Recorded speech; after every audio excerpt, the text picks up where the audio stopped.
you, David. East semis. Cleveland's won 3 in a row over Detroit, putting the top-seeded Pistons on the brink, and the Cavs entered Friday's Game 6 undefeated at home in these playoffs. Pistons just trying to force a Game 7. Late first half, Detroit's up 9. Cade Cunningham had 6 threes in the Game 5 win. Packed a 3-ball in his carry-on to Cleveland. Less than 2 minutes later, step back over Donovan Mitchell. The issue for Detroit, who else can score beyond Cunningham? Oh no, how about the guy who stepped up when Cade was out with the collapsed lung late in the regular season? Jalen Duren through the paint. He went for 15 and 11. Pistons up 10. Under 2 to play in the half. Mitchell gets a steal and a high percentage bucket for him. Those eluded him Friday. He shot just 6 for 20, 18 points. Cavs down 3 at the half. First possession after recess. Cunningham, hesitation, splash. 5 for 10 from deep was Cade, 21 points, 8 dimes. Pistons up 6, and then they dialed up the defense. JB Bickerstaff said post-game it's going to be the defense that carries us. We're going to physically be legally handsy. Asar Thompson with an insane block there, and then 5 to play in the third. Pistons doing work on the glass. Off the miss, Paul Reed, Duncan Robinson play a little hot potato. Ultimately, Thompson settles, gets the ball back to Reed, who had everything going for him Friday. Wills it in. Bucket and 1. Reed just watches it hang on the rim. For no exaggeration, 3 full seconds. That was nearly a stop. Pistons up 10 after the made free throw. Second chance points weren't lopsided statistically for Detroit. They just felt very timely.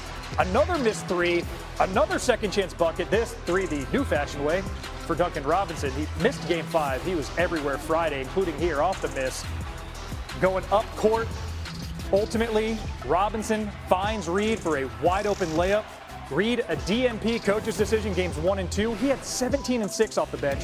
Pistons up 14 after 3. Early fourth, still up 14. Robinson, 3 of his 14 in 20 minutes off the bench. Hey, if you made the 2.5-hour drive from Detroit, this was worth the trip. Under 7 left. This embodies the Cavs' evening. James Harden misses. He had 23 points, and he stays on the court. At this point, you assume there's some measure of perspiration. Well, off the offensive board, Harden gets it back. He's eventually fouled. Okay, sideline out of bounds. But keep in mind where Harden was laying on the floor. Ensuing inbound, Dean Wade slips right there. Tobias Harris is gifted an uncontested dunk. 2 of Detroit's 28 points off turnovers. They win by 21 to force a Game 7 Sunday. You might be surprised at the lopsided final score. Jalen Duren is not. That's what we've been all season. Back against the wall. We keep swinging. Obviously, the world's seen it in the last series. We just keep fighting, man. We go down. We don't lay down, but we go down, and the world probably is doubting us, probably think that it's over. But man, this locker room, we all believe in each other. We always think we got a chance. It's gonna be a lot of energy. It's gonna be a madhouse in there. The crowd is going to play as well. They want to insert themselves in the game. I know that, so it's going to be a fun environment for us. And we're excited to get back to the crib. It'll be a fun environment, and history's on their side. For the second time in as many rounds, the Pistons force a Game 7 at home, which is important. Detroit's a perfect 5-0 in home Game 7s all time.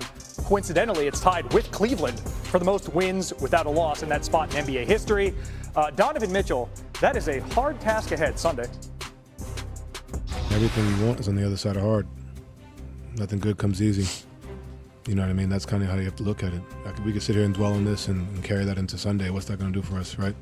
So understand we have an opportunity. We missed it. Now we have another opportunity on Sunday, and that's the mindset. Monica McNutt in one way. Bro, just get in the gym and just try to make shots. That's all you got to do. That's all you got to do. I thought Dennis Jenkins played his best game. 15 points, big threes. Duncan Robinson came off the bench, 4-7 from the 3. Paul Reed, again. I think Paul Reed and Karis LeVert played well, too, in the minutes that he played. He but did. You know he who did. was impressive? Sasser. Yes, sir. Sasser came. I'm getting at it. You're like, I'm getting at it. Say, give me the ball. You're like, nah, hell nah, I ain't give you nothing. Hey, he tough, though. He tough. He one of them Houston projects, bro. He could play. Like, you could tell, he wasn't afraid of the moment. He was going at his man. He scored. There was 9 crucial points. Okay, Ocho, that he scored. Hey, I'm like you, Uncle. Hey, Paul Reed got to play a lot more here. He had more points than he did minutes. and he be getting at it. That and one, I was like, damn. The ball was just sitting up on the back of the eye, and I was like, that thing just dropped in there. And the ref like, hey, and one. The 21-point victory tied a 66-year-old NBA playoff record for the largest Game 6 road win by a team trailing 3-2 in a series. The St. Louis Hawks, later became the Atlanta Hawks, beat the Minneapolis Lakers, later became the Los Angeles Lakers, by the score of 117-96 in the 1960 West Division Finals. This was Joe. And I don't look, congratulations, Detroit. But Joe, Cade has got to cut down on these turnovers, Joe. They killing them. He do, bro. He do. They gotta cut that. They turned the ball over entire. This game should have been over. They should have never been able to get back in this game. Yeah, they pulled away in the second half, but this game could have been over in the first. I mean, Joe, they turned the ball over like 4 consecutive possessions. And I told Thompson, don't throw no more lobs. Bounce pass. Man. Don't you throw another lob. Hey, Uncle Joe. What's up? Thompson, he fouled out, but I'm glad they were already in control of the game. He has to pick and choose when to be aggressive. Yeah. You got to pick and choose when to be aggressive, because some of those fouls, it was unnecessary. You didn't have to do it. His first foul. Just put Joe, yeah. he got the ball and going back. You can't undercut the guy. Yeah. Sometimes you got to make. 5 feet. Go ahead, Joe. Damn. Yeah. I'm gonna say you got to make better decisions, Joe. If anything, keep your feet moving. Just put your body in position. You ain't got to reach. You ain't got to put your hand in there. It's certain stuff you just don't have to do. You giving away ticky-tack fouls for no reason, and you're gonna hurt your team. You're gonna hurt your team, especially in an important game, especially in Game 7. You can't foul out. I agree, Ocho. I think Thompson was great outside of just the little small, minute things, bro. Some things he got to learn and understand, and obviously this experience that he's going through is going to help teach him. You know what I mean? Hopefully he'll be better in Game 7. But, man, I don't know what Cleveland had going on, bro. That's why I told y'all, after Cleveland won that game in Detroit the other night, I said, man, I wouldn't be surprised if Detroit win the next 2. They've been tried. Look, they got tried and tested in the last series. Mm-hmm. You know what I mean? Like it's like they don't play. It's like they don't panic. I think Cade is always under control. Like Uncle say, he got to cut down on the turnovers. Hell, 42 minutes. I think he'd be dog dead tired after trying to do everything. Early stealing them some minutes because they had the lead and they came with Sasser and they came early with some guys. And I was like, you know what? Good job, Big. Good job giving him buy some time, because you know there's a great chance you're probably going to have to run him the entire second half. So just in case, let him dock some of these, let him store, build that battery up. So you go, because you don't want him to run on fumes. But I'm like, come on, Cade, bro. Hey. But James Harden outdueled him in them damn turnovers. James had 8 tonight. Yeah. Well, but Cade had 7, huh? Yeah. But the thing is, I was hoping Donovan Mitchell had a game like he had last game. I was hoping that was 2 games ago where he had that that 39 in the second half. 39. Yeah.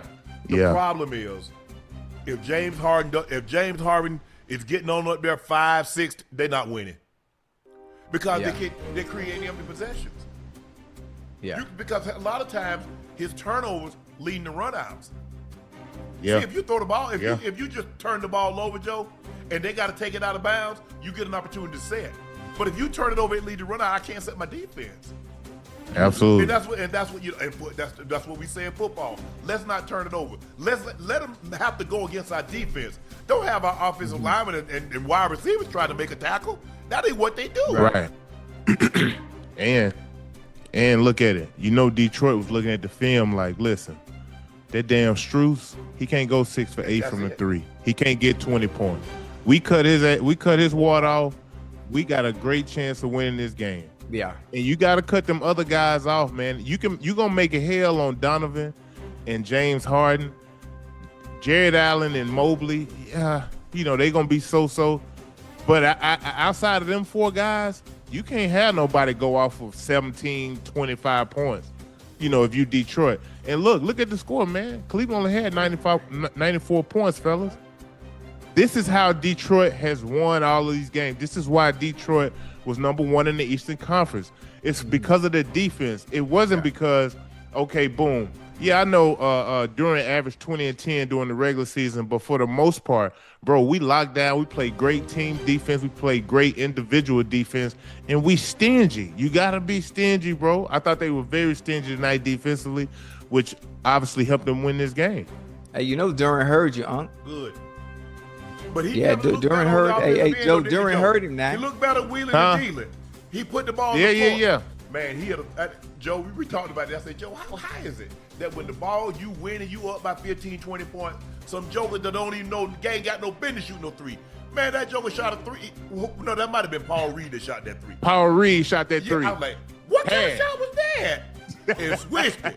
But I thought Durant put the ball on the floor and finished with his left a couple of times. He finished did. with his right a couple of times. I thought he was aggressive tonight. I didn't think he second-guessed himself, and he did an unbelievable job. I thought the guys that came in off the bench, you look at their bench players, Duncan Robinson, 20 minutes, 14 points on 4-7 shooting. Paul Reed, 17 points and 7 of 9 shooting. You got LeVert had 8. You got Sasser had 9. Well, when you getting 31, 40, 48 points from your bench, and they got 16, they got 16, they got 17, 19. I scored